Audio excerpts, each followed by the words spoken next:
here tonight who would like to speak through me. After a night of ghost stories takes an unexpected turn, Sam. everything changes. He was just feeling out of sorts. That something was off. And the dead are summoned back to life.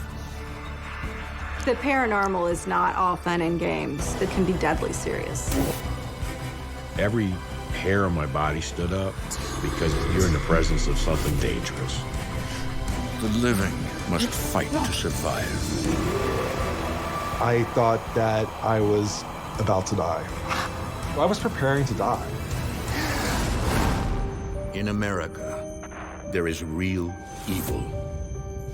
It lurks in the darkest shadows and in our most ordinary towns.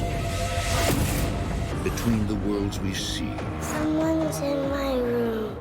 and the things we fear, there are doors. When they are opened, nightmares become reality.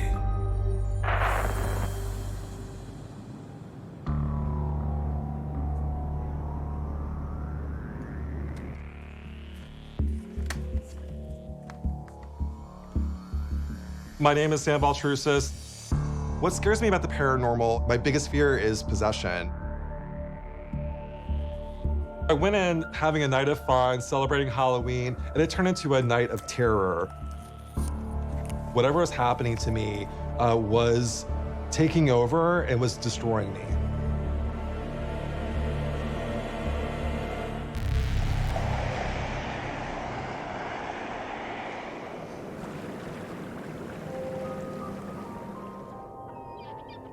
Salem, Massachusetts, is a city deeply invested in its rich, paranormal history. Haunted by the witch trials of the 1690s, the atmosphere surrounding Salem can be bone-chilling. Salem, Massachusetts is probably the most haunted city in America. You can feel it bubbling beneath the surface. And few know Salem's history better than paranormal researcher and author Sam Baltrusis. I've written 10 historical-based ghost books. So I'm a historian first, and then the paranormal stuff was secondary. In October of 2016, Sam is hired by a local historical society to perform in a Halloween benefit party held at a nearby mansion, the Pierce Farm at Witch Hill. My job was to tell a ghost story. It was like a theatrical performance, and I was supposed to be a certain character. They didn't tell me what character to do. They said, we want you to tell a ghost story. We want it to be really creepy.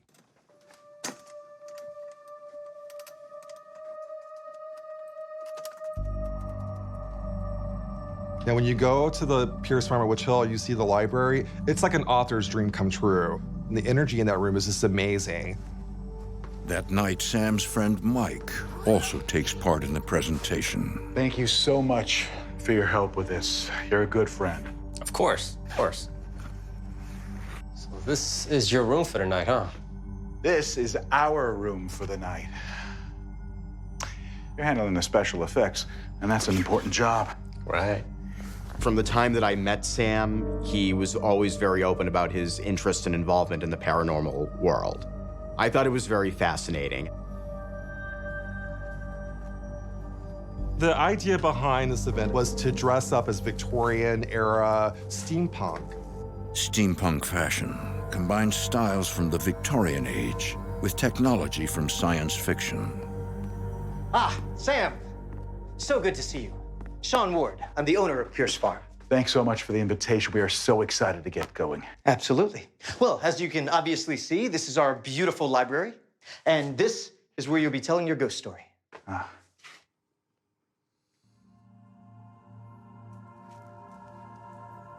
Actually, in the 1690s, Mary Easty, one of the accused Salem witches, was arrested on this very property. And this is Benjamin Crowninshield. He was the Secretary of the Navy and built this mansion. Crowninshields were a very prominent family in Salem in the early 1800s. They had a shipping business. Benjamin Crown and Shield built the original mansion.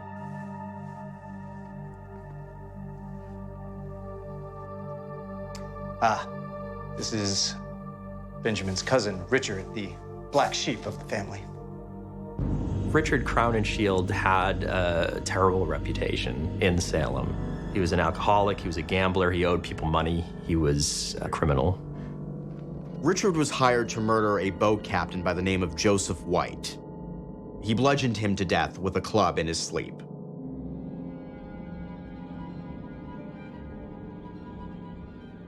Richard Crowninshield. He's the subject of my ghost story tonight. Really? Then I have something to show you. When I heard that Sam was going to do stories about Richard Crown and Shield, I thought that was really cool because he had tied his ghost stories to the history of the property and the families that had lived there. Here it is. We found this walking stick in the mansion when we bought the property. We think it was here from the time that the Crowninshields lived here.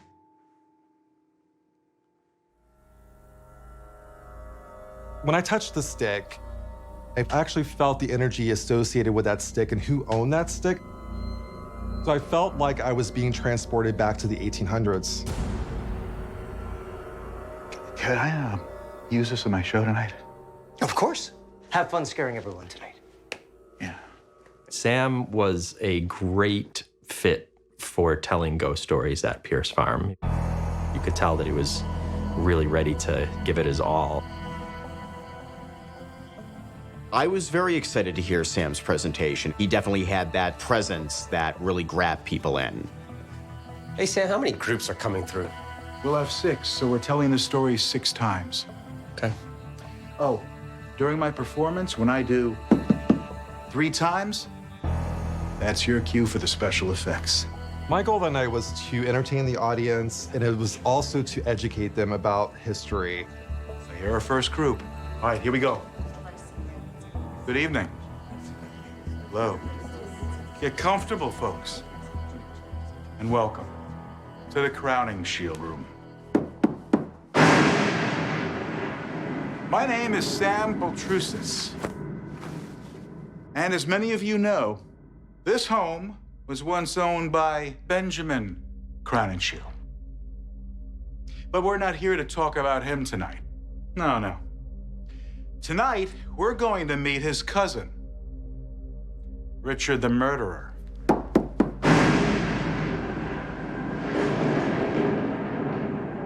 On the night of April 6, 1830, a night with a full moon,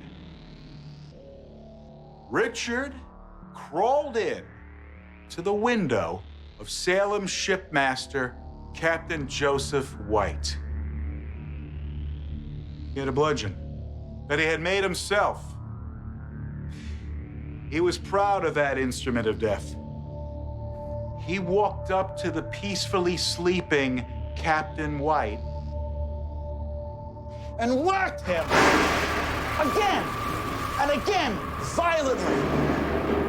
But he wasn't through.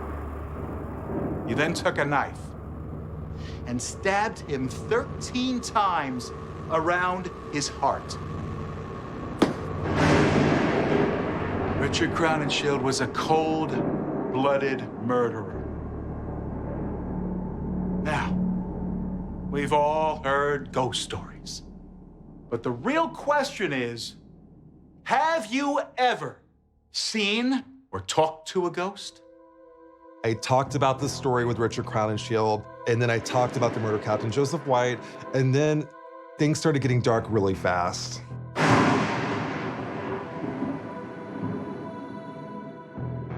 Sam suddenly turns his ghost story into a seance. Is there anyone here tonight who would like to communicate with us? Is there anyone who I will give permission to enter my body who would like to speak through me?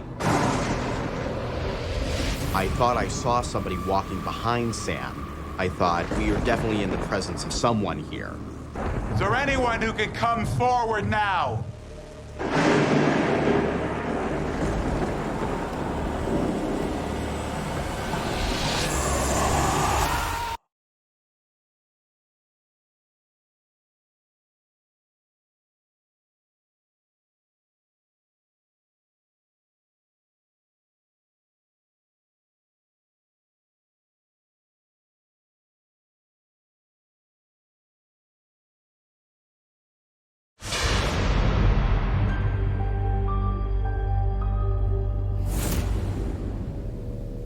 Historian Sam Baltrusis is hired to tell a ghost story during a Halloween-themed benefit at a mansion outside Salem, Massachusetts. But Sam takes his performance too far. Is there anyone who I will give permission to enter my body who would like to speak through me?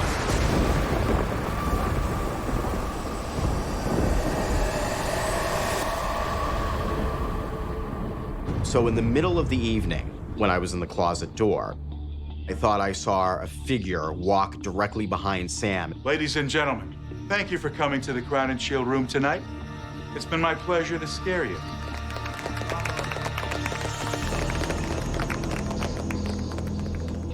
Thank you.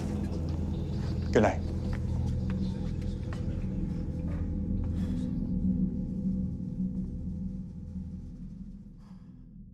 What's the matter? I don't know. I just, I could have sworn somebody was here. It's just during your performance. When I came out to talk to Sam, I told him, I just thought I saw somebody walking directly behind you. Mike, I'm the only one up here. I know. I just... I had about 10 to 15 minutes in between each session. Sam. I looked in the mirror and I looked sort of deformed.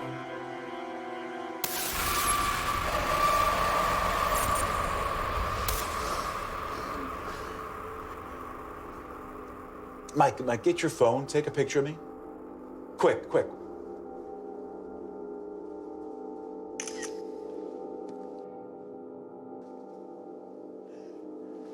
What's wrong? Do I look okay to you? Yeah, you look fine. The next group's coming.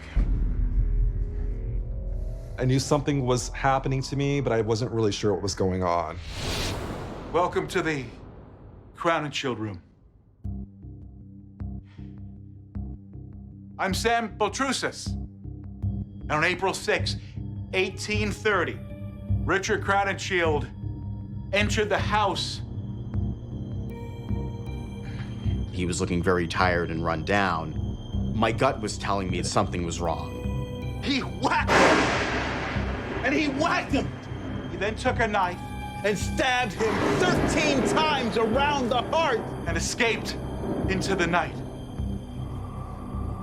Second session, I felt like they were kind of gathered around me, and I felt kind of like maybe they were judgmental of me.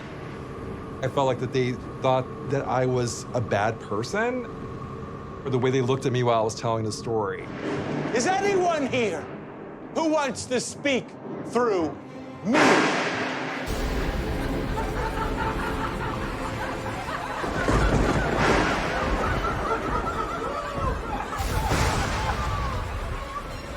Good night, ladies and gentlemen. Thank you for coming to the Crown and Shield room.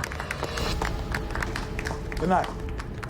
Although Sam's mind is racing, he manages to finish all 6 performances. When all the stories were done, Sam just looked very run down.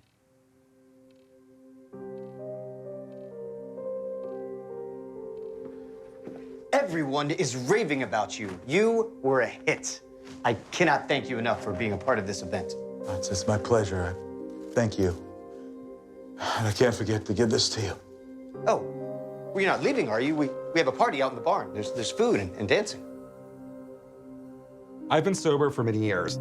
And in the past, if I had a paranormal experience, I would use alcohol to self-medicate. No, we have to go. Oh, right now? And I was craving alcohol, and I wasn't in control. I was mortified. Mike? Yes. Okay, I'm ready. Listen, I'm sorry. I'm just not feeling well. I understand. Thanks again. Sam seemed different when he left. Sam wasn't the same person that I had first met when he showed up. His personality had changed. I thought he was so adamant to get home because I thought it might have been a headache. I thought it might have been the onset of a cold. If Sam had told me that night that he had the need to drink, it would have deeply concerned me. As we were driving home, I knew something was really wrong. Sam wasn't engaging in as much conversation as he usually does. He was just very uncomfortable. It seemed like he was sweating.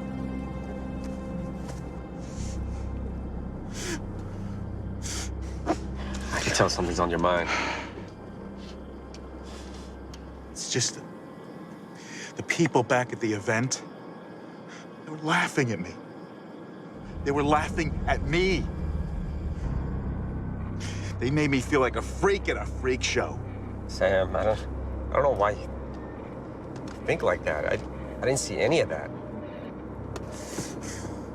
I was reassuring him that he did a great job and that his storytelling was totally top-notch.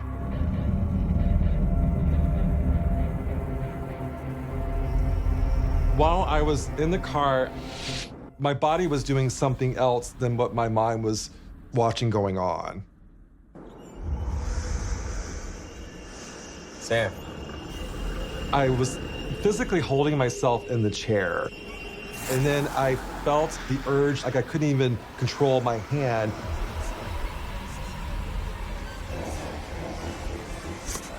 Sam. Man, you scare me, man. What are you doing?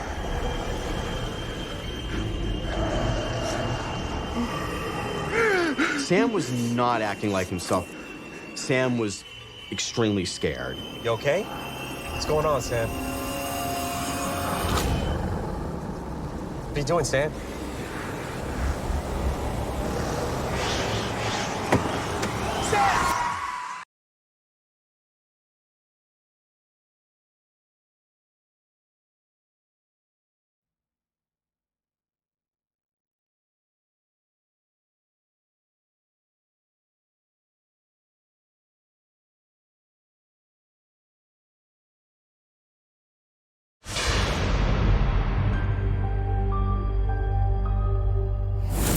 Is there anyone who would like to speak through me? After experiencing what he believes is a paranormal encounter at a performance in Salem, Massachusetts, Sam Baltrusis finds he is not in his right mind.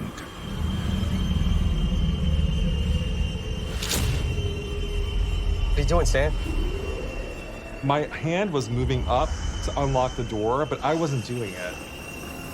I was trying to fight this urge to open up the car door for me to jump out. Sam! What the hell are you doing? What's wrong with you? I don't know. I cannot imagine Sam ever opening the car door while the car was in motion. That terrified me beyond belief.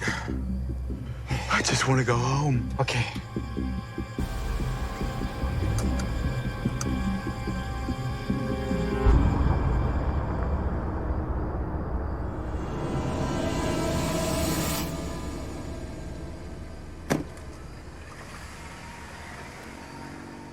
When I dropped Sam off at home, I was very concerned for his health.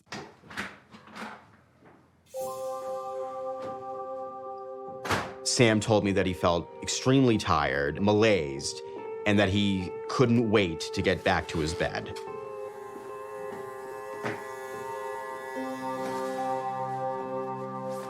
As soon as I got home, I'm like, okay, maybe this will go away. Maybe I'll get over what was going on.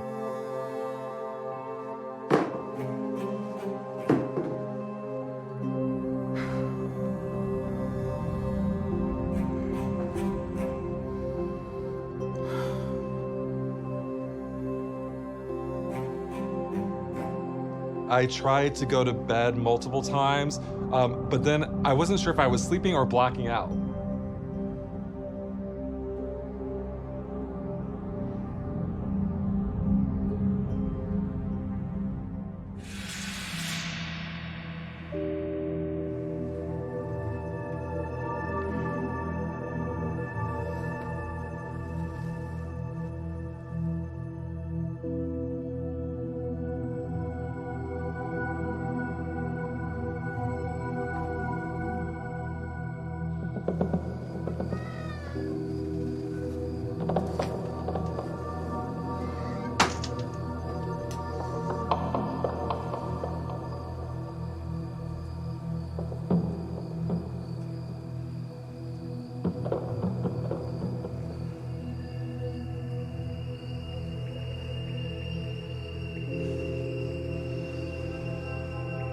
I felt the urge to hurt myself.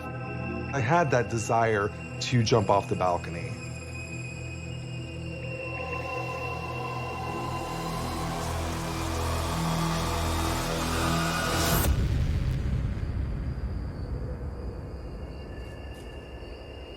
I was able to kind of come out of what I was doing while I was standing at the balcony. That's when I started really questioning what's going on. I was not in control of my physical body. That was terrifying.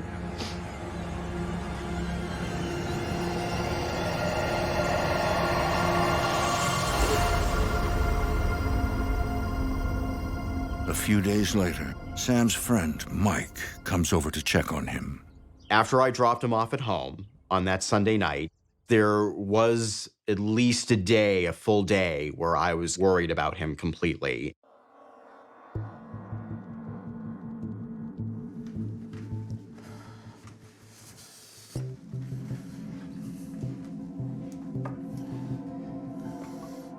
So you, you woke up on the balcony and you had no memory how you got there?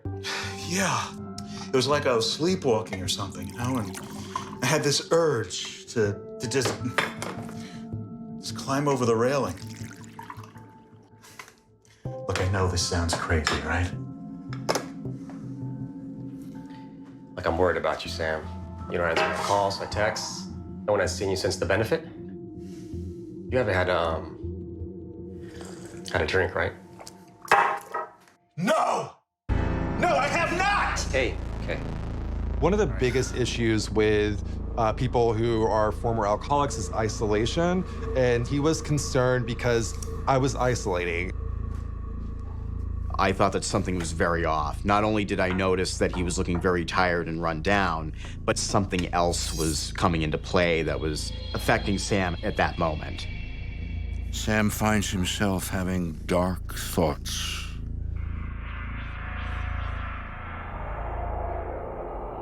Hey, Sam.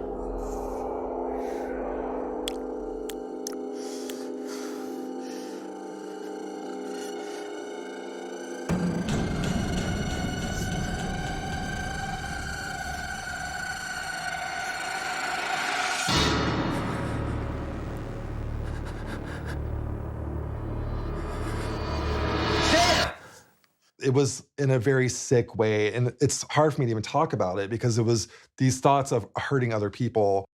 I've been calling your name and you're just standing there. What's going on? Mike, you gotta go. What? What are you talking about? I'm not going anywhere. Sam, something's wrong. I was worried that I was somehow gonna hurt Mike in some way, and that really, really scared me. Sam. Something's up. Look, I can't explain it. I was trying to hide anything that could be a weapon because I felt like I was gonna hurt other people. To have a friend who was hurting so much really gave me a lot of sadness. The fact that Sam was not able to let me in and to be there as his line of support was crippling. Just, look, take these. Sam. And get out. Sam, listen, whatever you're going through, I'm here for you. I know. Sam is a very easygoing guy who's, very friendly and very upbeat. But this version of Sam was unlike any that I had seen before. Sam believes what is happening to his mind and his body may not be of this world. I felt like that it was definitely something paranormal. What part of the paranormal, I wasn't really sure. I did do this whole seance event at Pierce Farm at Witch Hill. I thought maybe it was another spirit in the house or was it related to other events. I mean, I gave tours in Salem, Massachusetts, so it could have been anything.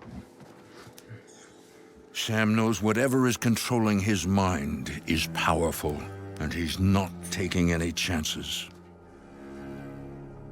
Because I didn't trust myself while I slept,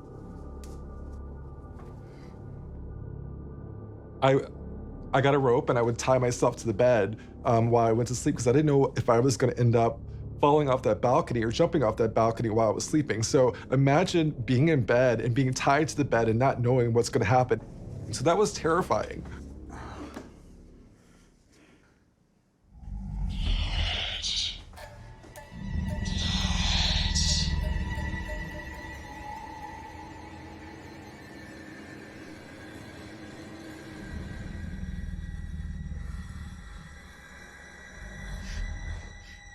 If any spirit or entity has somehow entered my home, you're not welcome here.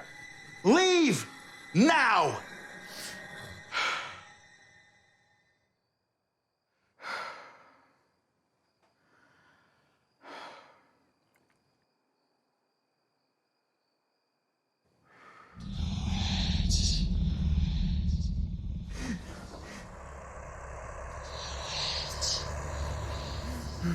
It came very clear the entity was saying, do it, do it.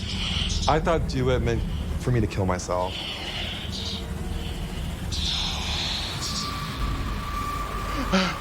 No.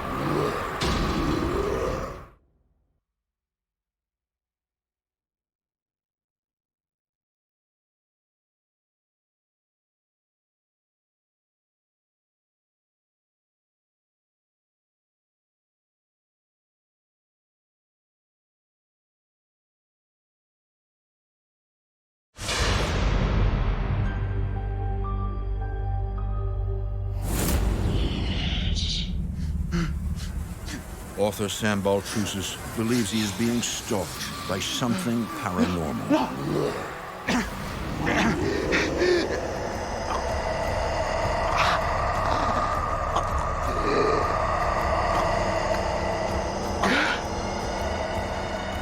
I was fighting something that was more powerful than me, and I couldn't control what was going on.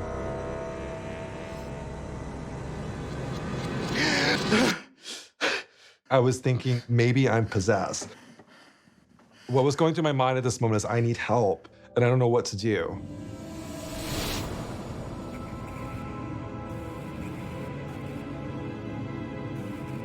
Over the next few days, Sam refuses to leave his house or return any calls.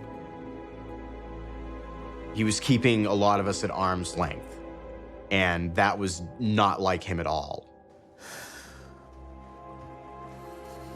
Every day was getting worse and worse. I wasn't sleeping, I wasn't eating. My mind was chaotic. My friends would call and I would not respond to them.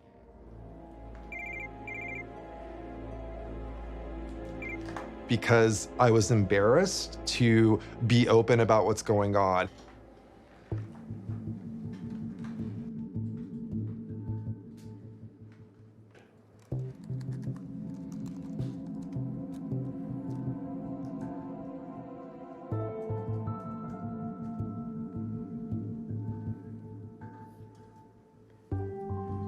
The scariest thing about this is that I didn't have control and that something else was in control of my body.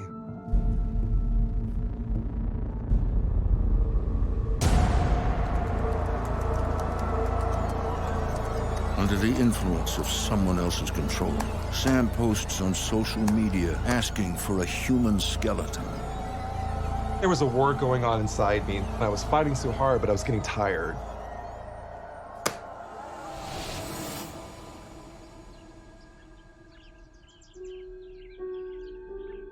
I became worried about Sam because he was posting some really strange things on social media. I decided I really needed to talk to him. I was worried about him. Sam, open the door! It's now been a week since the Halloween benefit. Sam still hasn't left his house. Open the door! Now!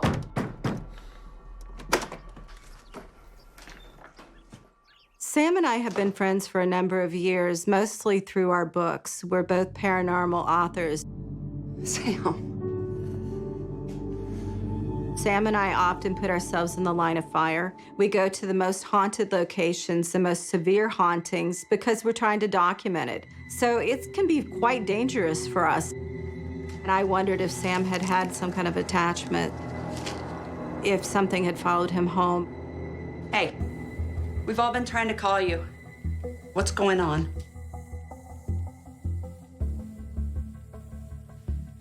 Sam, I saw your post about needing a human skeleton for an experiment of some sort. What's going on? This isn't like you. I was getting to the point where I was completely blacking out and I have no memory whatsoever what was going on. So I was trying to remember what I did while I was out. I was so afraid that my window of being conscious was getting smaller and smaller. Sam, I'm here. You can talk to me. Tell me what's going on. You can tell me anything. Really? Yeah. I was born as sensitive, so I am able to detect ghosts and spirits from a very early age. That's good because it makes me feel so much better. Did you care? Oh, bye-bye, Joni. I believe that Sam had a very bad negative attachment. The first stage is infestation when they're in your house. The second stage is oppression. And they basically start altering your personality. I really do believe that Sam was in an oppression state. Sam? I need help. I need help. You've got to help me. Something has me. I need help. I'm gonna go get you help right now, I promise.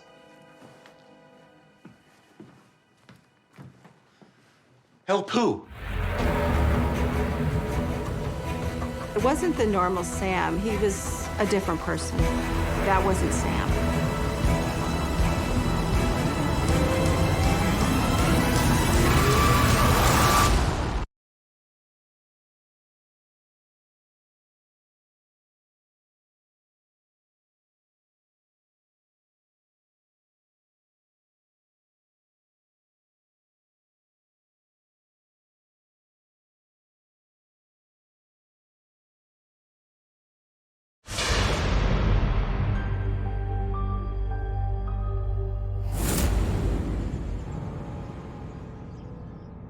Help who?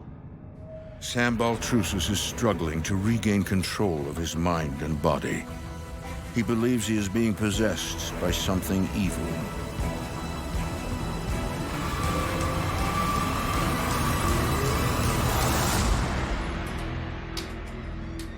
I was not in control of my actions and I felt so helpless, so powerless. I felt like not living would be better than what I was going through.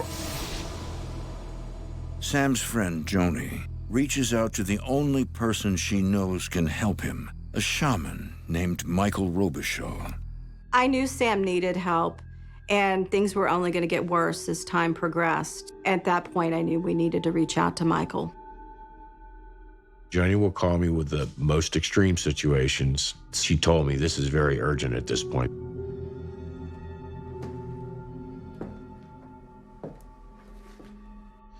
What exactly is a shaman? I heal people, like yourself. But instead of working with medicine, I communicate with the spiritual side of things. A shaman is a Native American, what they would call a medicine man. A shaman brings in positive energy and dispels negative energy. I spiritually cleanse people and remove negative entities from people's houses and from attachments to them personally and physically. May I? Yeah.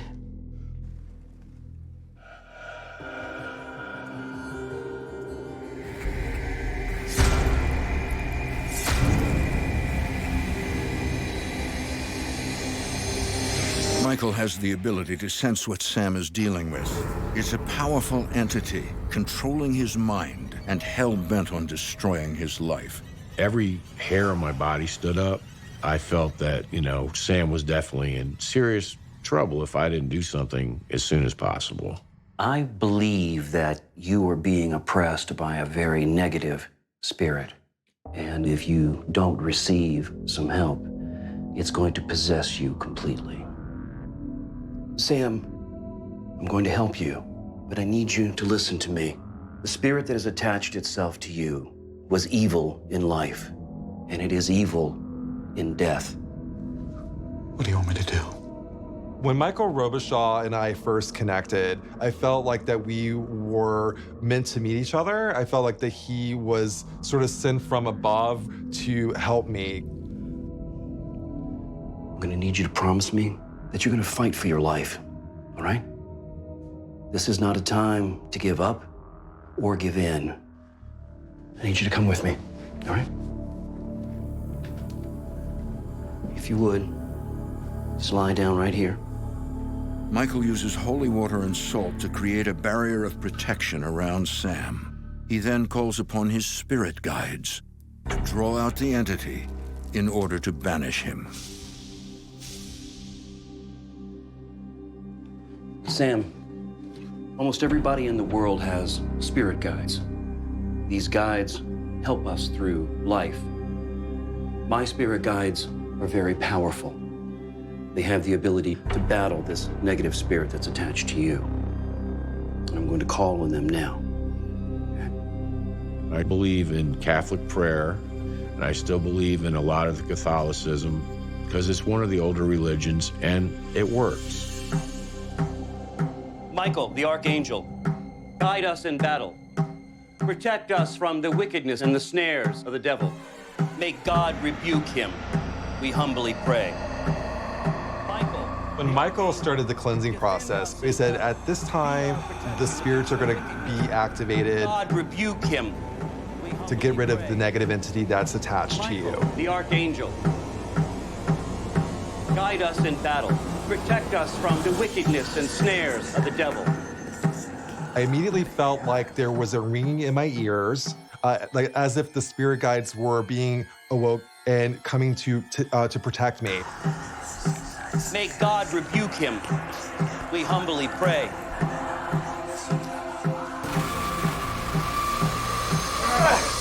Michael, the Archangel, defend us in battle. Be our protection against the wickedness and snares of the devil. I actually physically saw the spirits, which is not normal for a cleansing ceremony. I immediately felt the desire to go to sleep. I passed out. It becomes a spiritual battle at that point because the entity that is in Sam, of course, does not want to leave.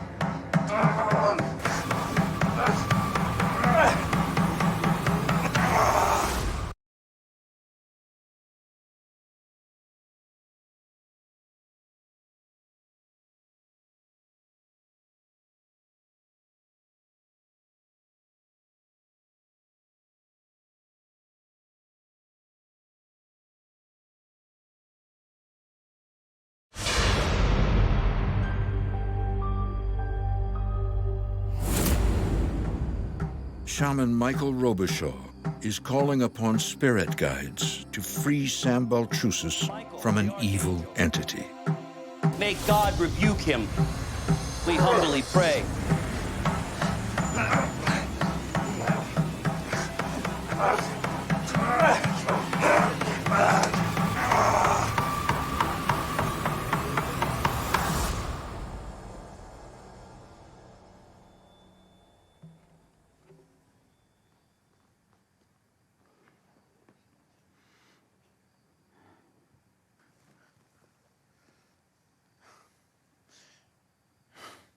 How do you feel? Good. Clear. Like I've been asleep for weeks. People usually say that. I felt like I was completely liberated when the cleansing happened. I felt like my life was returned. What happened? You were attacked by a very negative entity. In life, this guy was a real bad guy. I'm picking up that he was from a prominent family, but he had a very dark side. Sam's attachment was so negative and so heavy. It wasn't a demon, it definitely was a human. I knew it had committed heinous crimes previous to its death.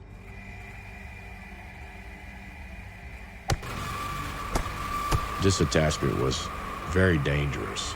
He murdered someone and actually went to jail for it. Yes. And he was hanged. Oh my God.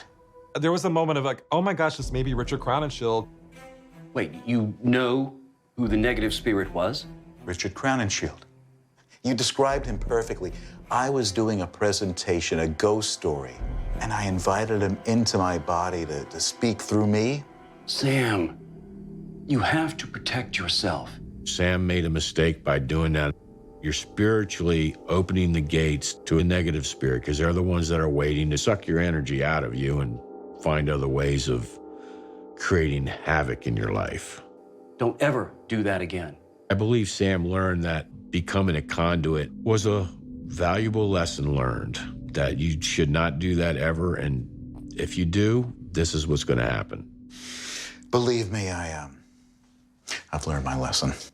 Good. Michael, thank you. Thank you for my life. My pleasure. There's a happy medium where you can communicate with the spirits and they'll communicate back with you without opening yourself up for them possibly to attach to you.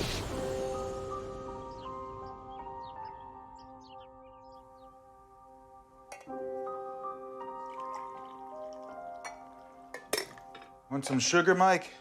I'm good. Thanks, man. People ask me if you have any regrets in life, and I say that I have one regret, and it was allowing Richard Crowninshield into my body or into my life. It's good to have you back, man. It's good to be back. He was sociable again, he was very upbeat, and he was ready to take on the world. That made me feel extremely happy and relieved that my friend was back. So what you got going next? Will you help me on my next show? Yeah, absolutely, of course. I'm always gonna be here for you. I can see a future again. I can also see a light at the end of the tunnel. I also felt like that there was hope and that I can use what happened to me as a way to help other people. Yeah, but I do have some ideas, though. And by the fact that I was able to survive this made me stronger.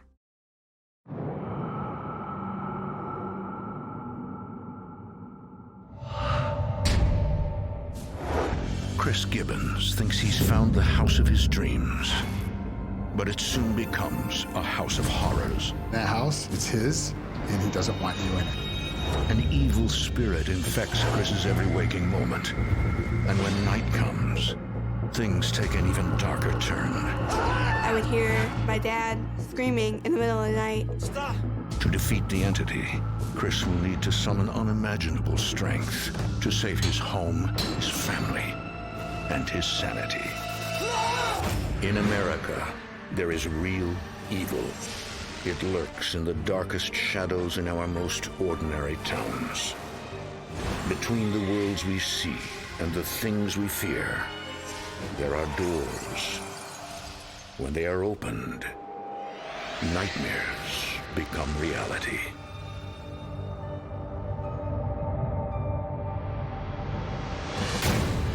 I ask for whatever lives in this cabinet to be ripped from the earth and sent to a place where evil lives.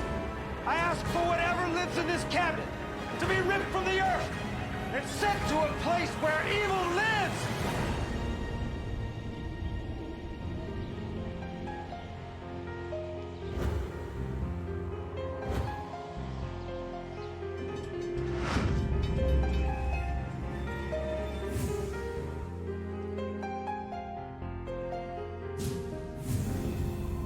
You gonna play some music for Mommy? Yeah. Oh, good. Is everybody ready? Yep. The Gibbons family plays traditional Irish music at events in their hometown of Grand Rapids, Michigan. Chris, an attorney, and his wife Kay have 4 children: Andrew, Samuel, Sarah, and Patrick. Chris believes the band is an important family activity. The family band puts everyone in a position where, in order to make music, you have to work together. The family has no idea, but working together just may save their lives later on.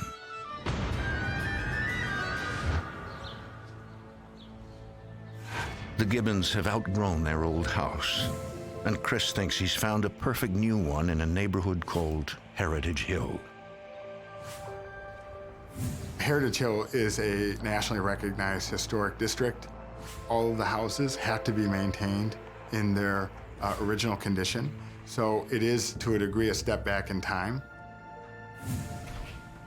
The house seems to fit the family's size requirement.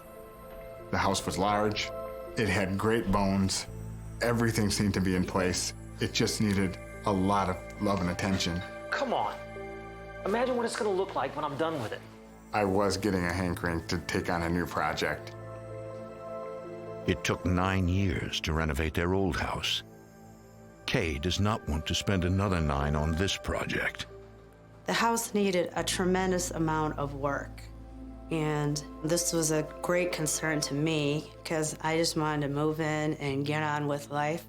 I know this is your dream house, but the kids need a house they can live in. I said, I'll tell you what, I'll get it done in a year if that makes you happy. Really? No, when would you sleep? I knew he could do it because he's crazy that way. If he sets his mind into something, he's gonna do it. I made the offer that day to purchase the house. Chris works nights and weekends to get the house ready to move in. The 1-year ticking clock for renovation begins. A week after buying the house, Chris is in the basement, clearing out the previous owner's junk. There was quite a bit of the workshop material left.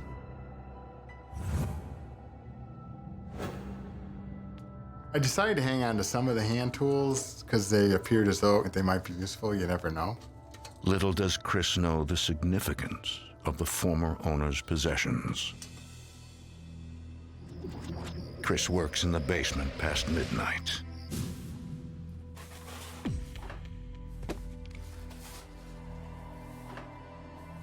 He feels someone or something watching him.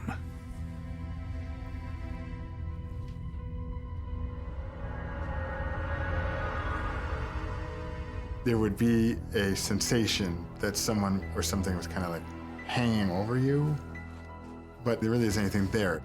Chris attributes this sensation to exhaustion. Hey, guys! A few months later, the Gibbons family moves into the house. What do you think? Is it big? Is it amazing? Yeah. You like that? Huge. Biggest kid, biggest room. It's the kids' first good look at the house. Sarah Gibbons is 7 years old. She appears in shadow to protect her privacy. The first time I saw the house, I remember I thought it was huge, like a castle, like it was made for royalty. The major renovation projects are done, but Chris still has to put on the finishing touches.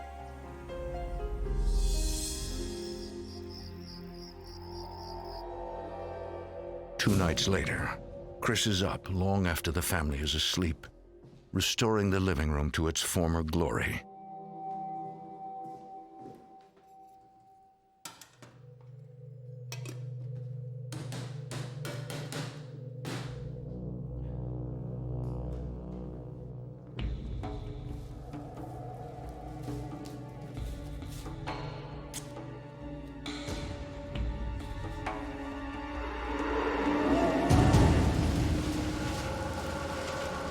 I hear a breath, like a gasp.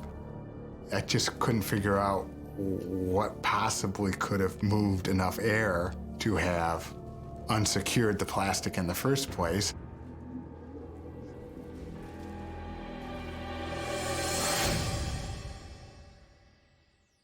The next morning, Kay makes breakfast for the children.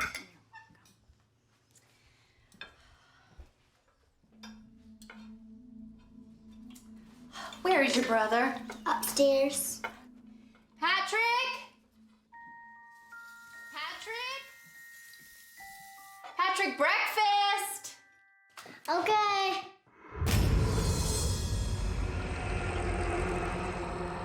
Patrick? Mommy. There's my little man. Are you ready for some breakfast? I go sit a spot at the table. Another spot at the table? What? Your little robot? No, follow me in my room. My son wasn't really scared. He just like, there's a man in this room. What man in your room? With his hair like this. All right, well, young man, it is time for you to stop fooling around and have your breakfast. I thought it was just a figment of his imagination. I just was thinking he made it up. That's what little kids do. 3 months after moving into the house, Chris finishes the restoration of the living room. You guys ready? Yeah. You sure? Yeah. Here we go.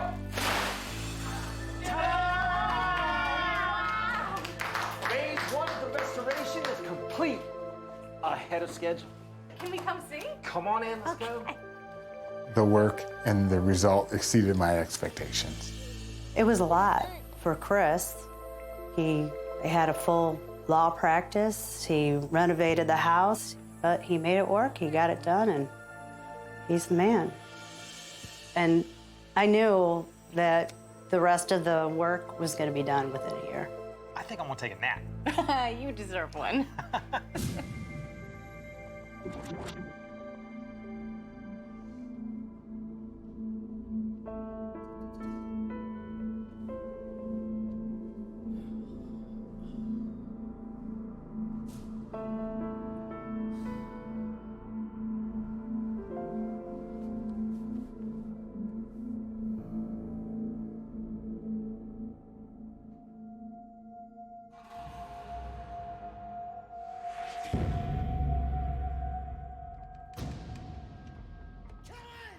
Okay.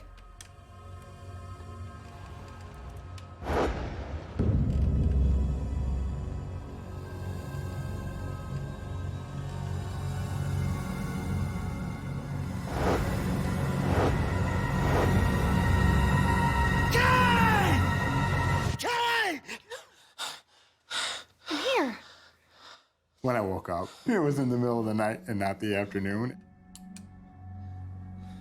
What happened?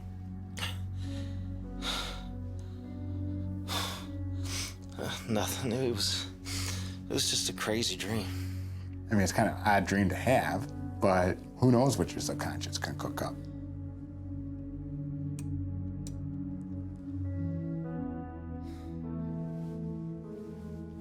Chris is afraid to explain to Kay what he actually saw in his dreams. They fall back asleep, unaware that their real nightmare is just beginning.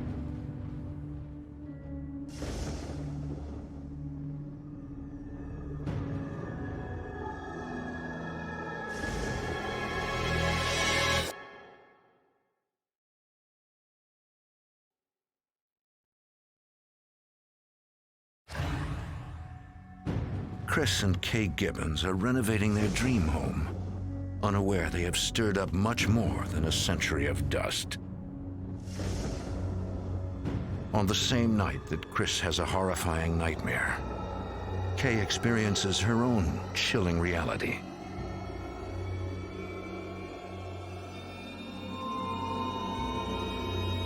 It felt like a hand was on my ankle and moving up my leg, like somebody was rubbing my leg. Why? No. I think we have mice. I've been over every inch of this house. We have no mice. No, there was something crawling up my leg. Look, there's nothing.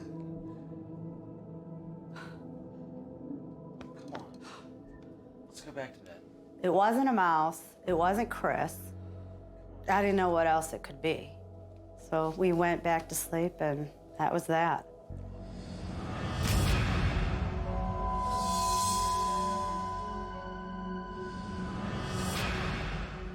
A few nights later, Chris is once again having trouble sleeping.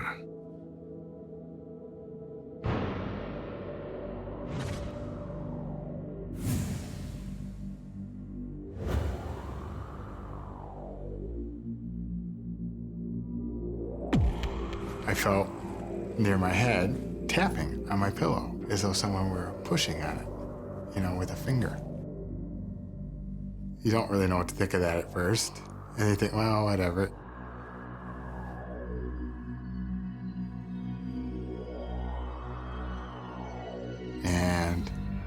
happens again.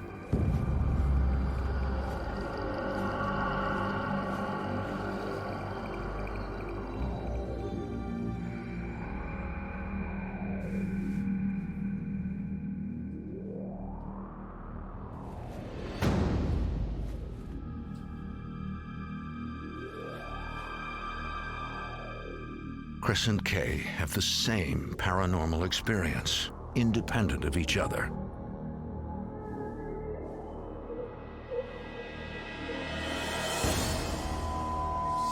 Over the next few weeks, Chris and Kay try to ignore the bizarre incidents in their home. Chris continues working half-days in his law practice, restoring the house in the afternoons and evenings.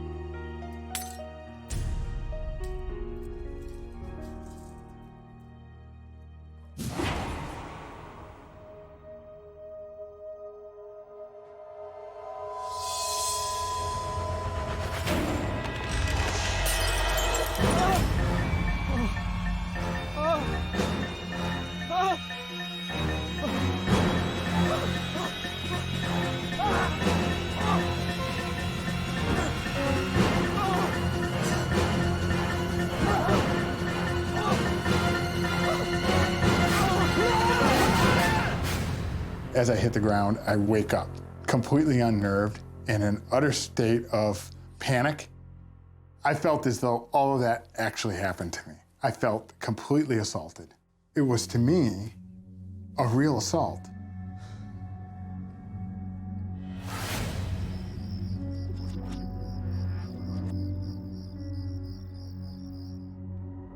Over the next month, Chris is haunted by nightmares of his own death that blur the line between his dream world and reality.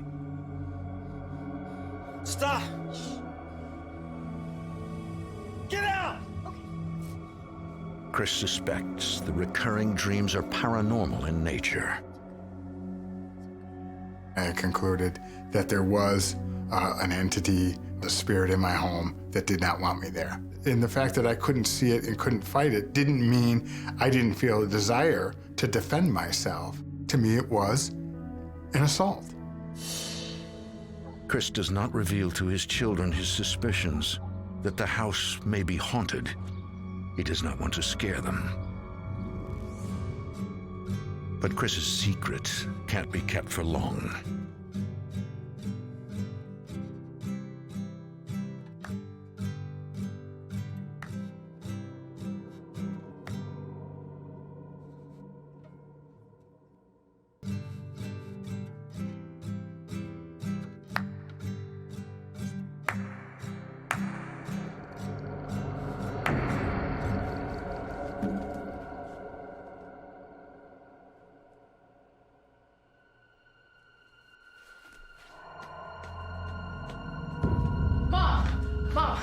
I was upstairs playing guitar and then all of a sudden just clapping. All right, Andrew, son, come on, calm down. All right, the house is 100 years old. I mean, every now and then you're gonna get a pop and a crack. But not in perfect rhythm. We tried to tell him there's a logical explanation for your experience, and he was quite adamant that there was not a logical explanation for what he had experienced. The logical explanation is this house is haunted. Kay and I had reached the point where we believed we were dealing with a spiritual problem. In terms of a ghost, our initial reaction to our son was to waylay his fears. We certainly weren't going to do anything to encourage the idea that there's a ghost in the house and it was in his room haunting him. But he really wasn't buying it. Chris and Kay realize they can no longer try to ignore the strange activity. We have to do something. I'm working on it. We decided I would call the priest because we felt that we had a spiritual problem on our hands that was beyond our capability to deal with. Hey, Father, how you doing? Morning, Chris. Chris finds even broaching the subject of a ghost difficult. Well, we've been having some issues at the house. I informed him that the entire household was experiencing odd occurrences, that it was disruptive to the house. My son, we're all spiritual beings, but ghosts as you're describing them, I'm afraid they don't exist. My suggestion would be for you to go home and pray with your family. The priest declines Chris's request for a blessing of the house. Well, thank you, Father. I appreciate your time. But to battle the supernatural in his own home, Chris will have to find his own strength within and unite his family in the fight. We felt like we were on our own. This was our problem, and we were going to have to solve it.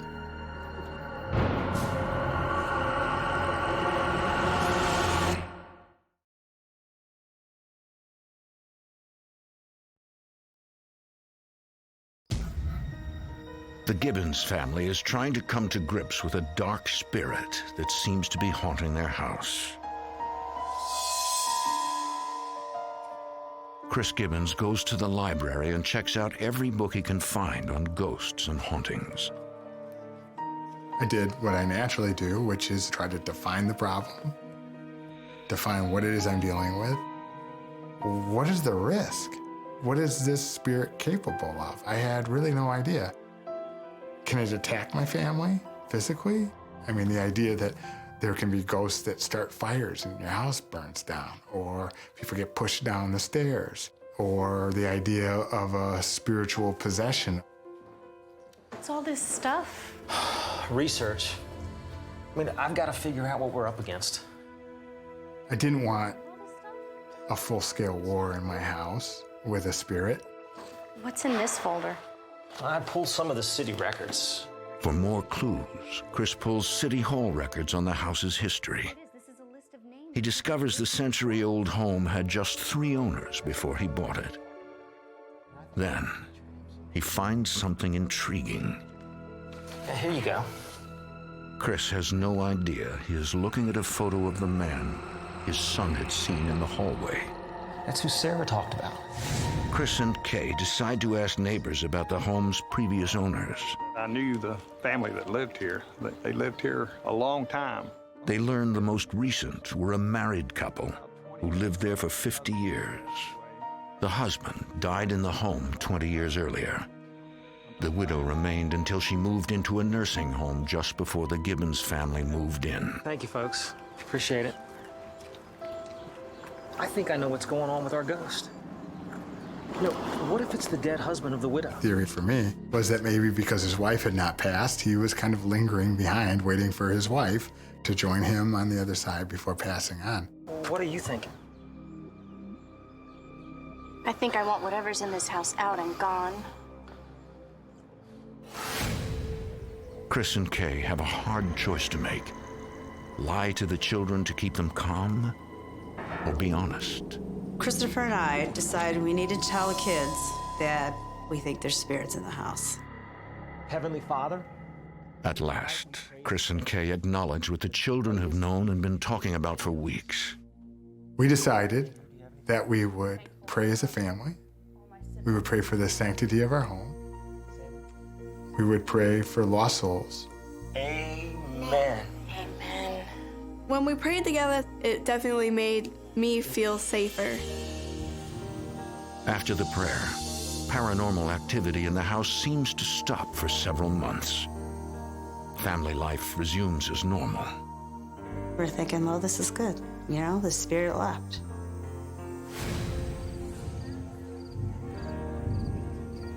Months later, Chris is at a neighbor's party. As entertainment, a psychic offers free readings. What's up with that? She's a psychic. She'll tell your fortune. Yeah, that's what I need is a fortune. Come on, it's just for fun. Nah, man, I don't believe in stuff like that. You look like you could use some fun. Oh. How's it going? You might want to take a little easy on me. I really don't believe in this stuff. Are you trying to restore the past? The past of a grand old house? She was perceiving my house, so I became very interested in what this psychic had to say. Give me something from it. Do you have a key?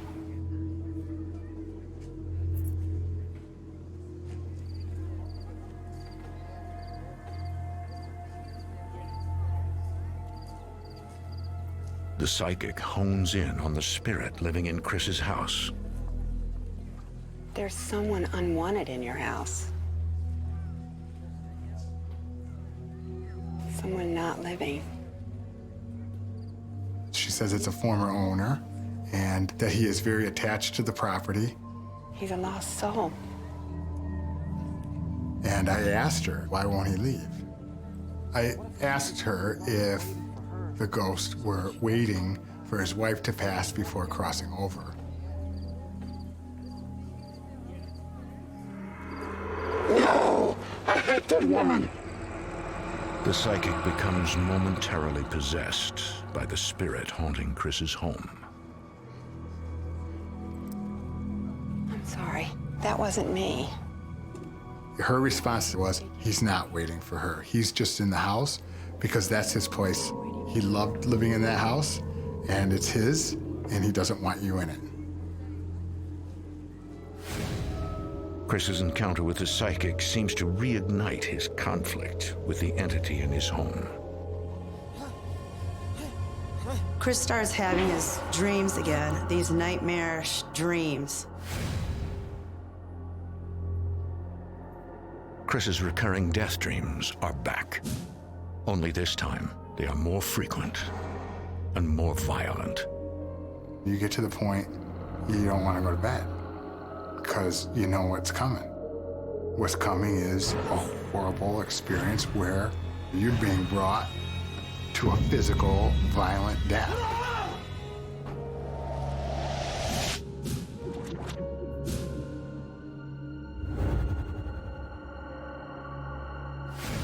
The entire family now feels the strain of the paranormal entity in their home. Sarah often has trouble sleeping. No one felt comfortable in the home. When you were alone in the house, you'd hear the knob shake a little bit, and then you'd hear footsteps or, just creepy sounds. You tried to blame it on the wind, but it really wasn't the wind.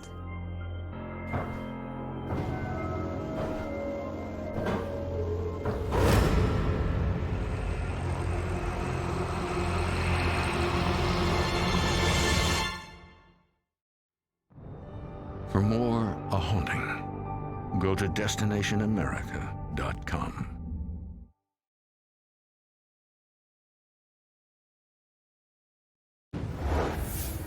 Chris Gibbons is terrorized by an unseen entity in his dreams, but his family now fears their waking hours.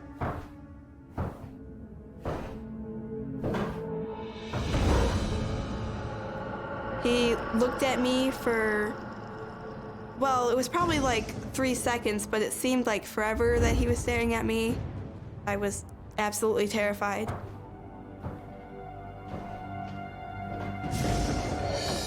Hey, princess, what's going on? Hey.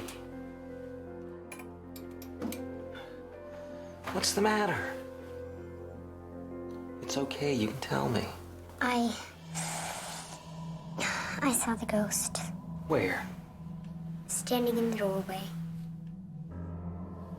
Chris instantly knows that the entity in his dreams is the same one appearing to his children. He had slicked back hair. News that the ghost has physically appeared to his daughter affects Chris even more than the terror he experiences in his dreams. It attacks his core mission as a father. When the ghost involves the children, that dynamic changes because now the people I'm supposed to protect, I'm not protecting. Chris is not sure how to protect his family against something he doesn't understand. He continues the restoration of his house.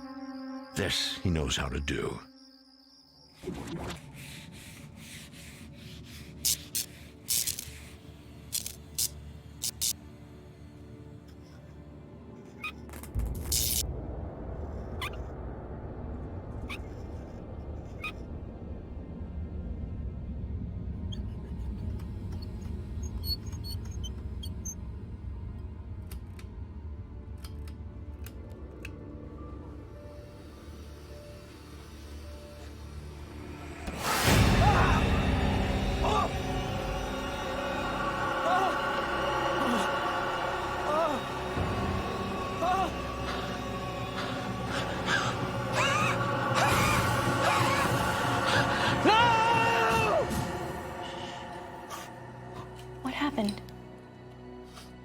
Chris, the dream of being suffocated was the worst one yet.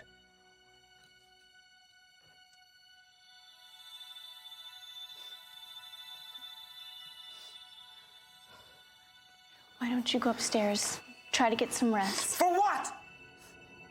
So we can do it again? The nightmare is an escalation that makes sleep almost impossible. Everybody likes to go to bed when they're tired. Everybody likes to wake up rested.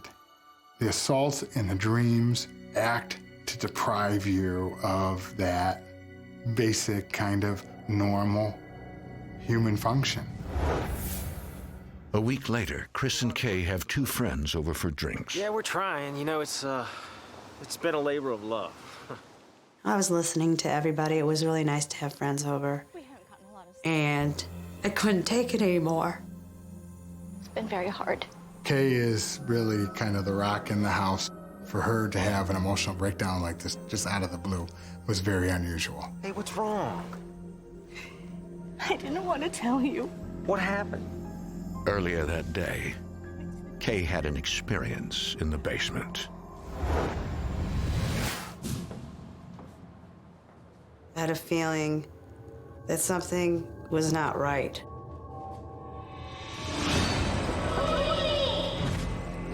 Kay senses that the ghost is showing her a scene from the past, a mysterious image of violence committed against a ghost child. I could feel her. I could feel her soul. She was scared. She was not existent, but she mattered. It was horrible.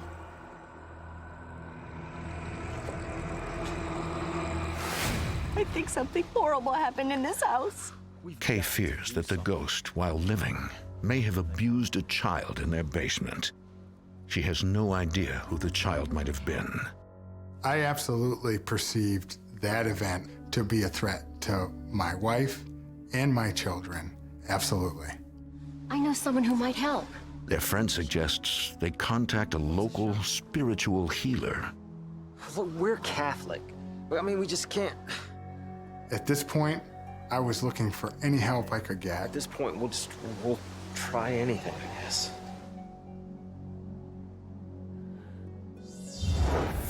The next day, the spiritual healer and her husband, who works with her, arrive.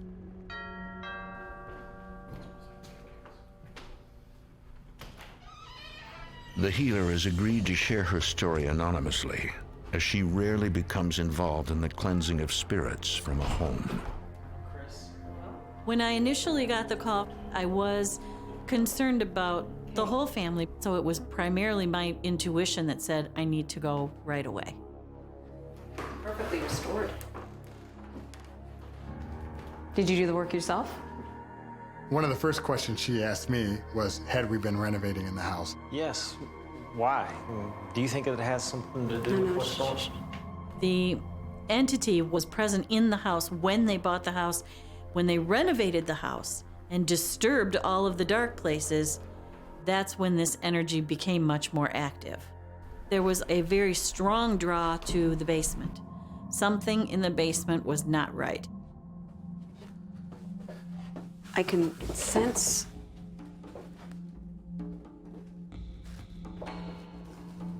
Do you feel what I feel? Very much. You need to stay back here. You two need to stay back here.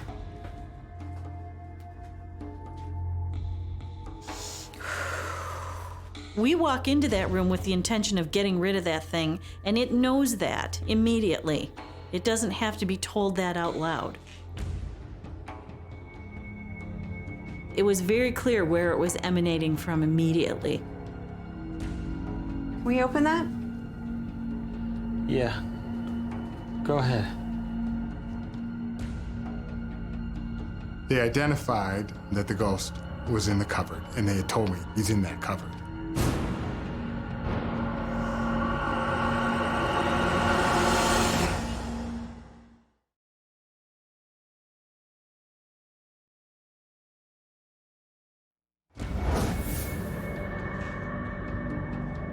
The spiritual healers believe they have cornered a ghost, the dark energy that has been terrorizing the Gibbons family in their home. It's the same closet from which Chris was attacked in one of his dreams. No matter what happens, just stay there, okay?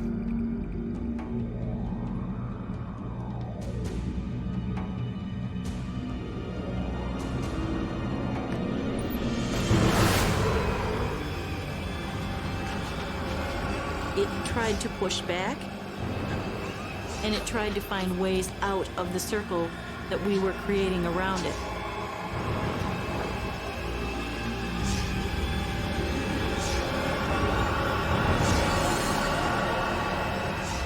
And we just kept pushing, pushing.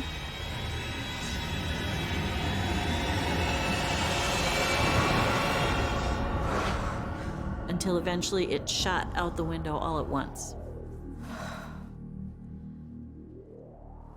It's outside now. Should I get rid of his workbench and all his old tools? It's a good idea. Make sure you put it outside the boundary line, though. There may have been some attachment by this entity to his personal things that remained in the house. So if we wanted to avoid that connection, then we had to move that connection off of the property. The spiritual healer suspects the ghost may be still lurking outside. Chris wants to remove the workbench and tools. Anything tangible that may have been connected to the ghost when it was alive.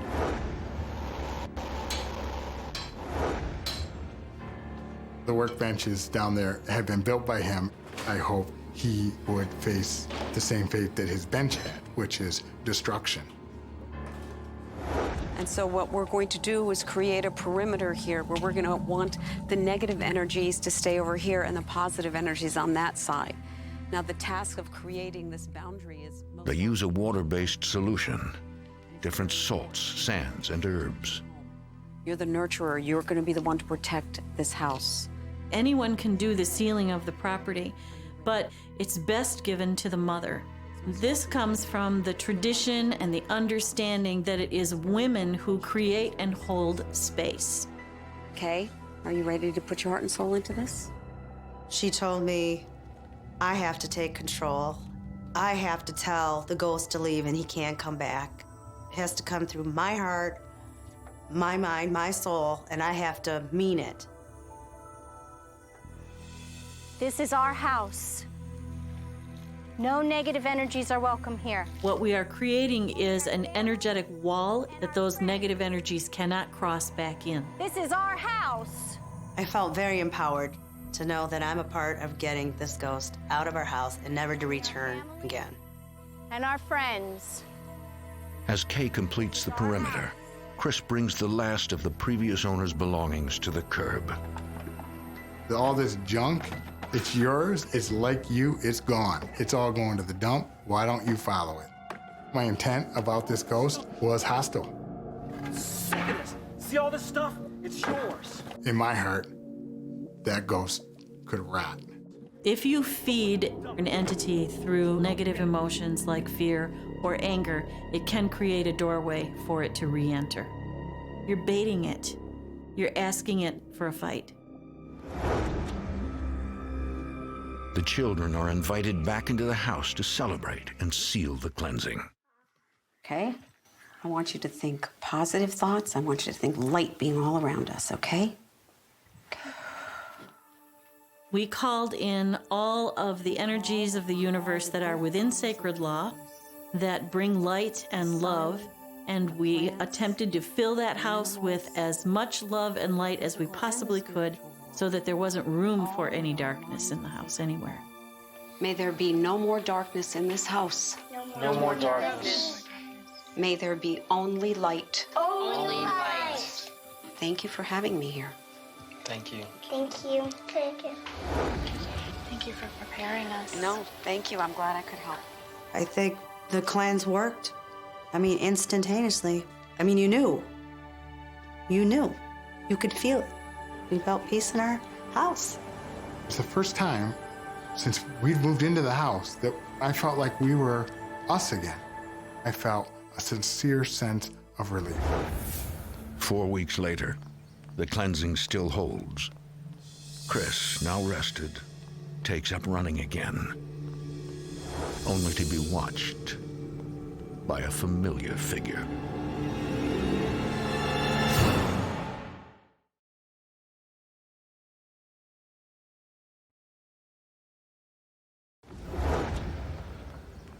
For Chris Gibbons, an early morning jog becomes a run-in with terror. The ghost he banished from his property months ago is lurking just a few blocks away. There was no doubt in my mind that that was the ghost. If it's still hanging around, then it's still attached to that environment in some way, shape, or form. That would mean that this entity was trying to cross back across and get back into Chris's house.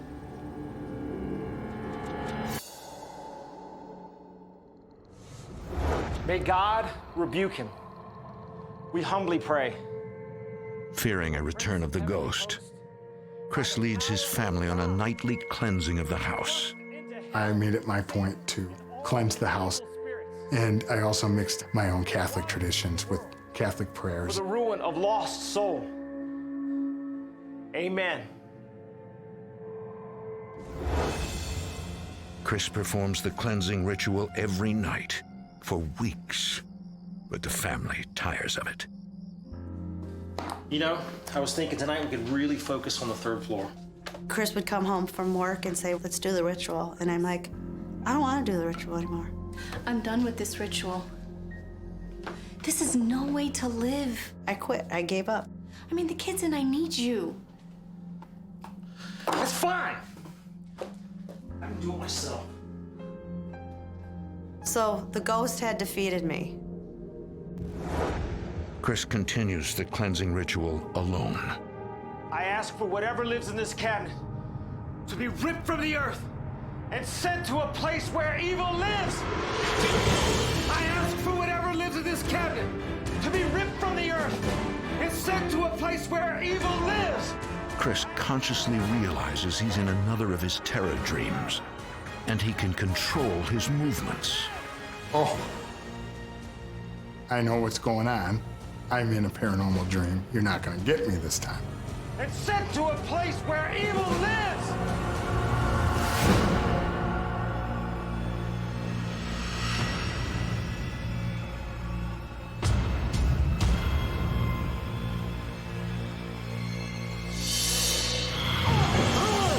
And I hit him, with my fist. It felt good. Yeah, I like to think I'm a peaceful person, really, at my heart. And here I am, horribly beating someone senseless, And I thought, this is what I've come to.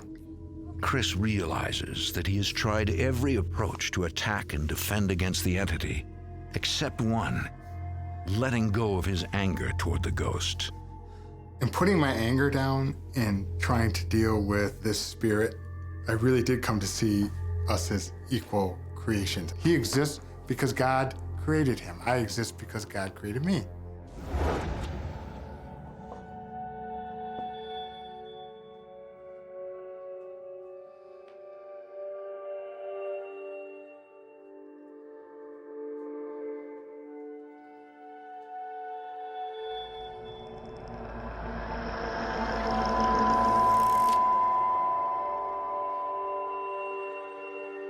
I really called on everything that I thought was good and right in the universe to come here and to show him and to encourage him to do something about making a different choice for himself. Dear Lord, please confirm upon the lost soul in this house all of your love and light. When I approached this spirit with a sense of loving intent and a sense of forgiveness, when I made that shift, that was the end of it, as far as I was concerned. Chris believes the entity has left their home. Amen. I loved him out because I couldn't make him leave. The family may never be able to prove that the ghost is gone. But years have passed since the haunting, and the Gibbons clan has seen no sign of the entity that threatened to destroy them. It was out of love that the ghost left. And it was out of love that we stayed together through the whole thing. Hey, we ready to make some music? I think having survived this haunting, that we as a family have gotten really close. Can I get an amen? Amen! 1, 2, 3, 4. Our kids, I think, are very proud of us for what we've gone through and what we've done to get rid of the ghost, especially their father. But for the patriarch of the Gibbons clan, the lack of definitive proof that the ghost has permanently disappeared will always leave haunting doubts. I don't know that it's over. I mean, I don't know what choice the ghost made. I hope that he has truly moved on. But if he wants to come back, I know how to deal with him.